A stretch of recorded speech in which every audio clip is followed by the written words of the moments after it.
Okay, ready to convert some numbers into its binary representation? Let's go. Number one, you need to remember that binary representation of 0 is always 0.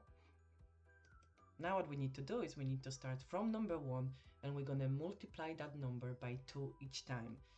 But we're going to work our way backwards. So we start from the end. 1 multiplied by 2 is 2. 2 multiplied by 2 is 4. 4 multiplied by 2 is 8, and so on. If I asked you, put a number 1 under the number that represents 16, hopefully what you will do is you would put the number 1 here.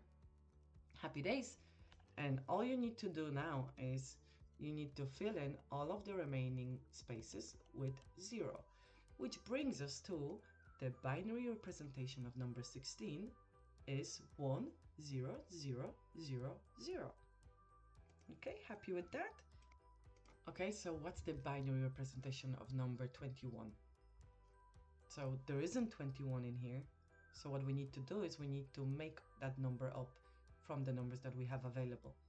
So we start with 16 because it's the highest that we have available. Then we can't use number 8 because that's going to be too much. 16 plus 4 is 20, and then we need 1.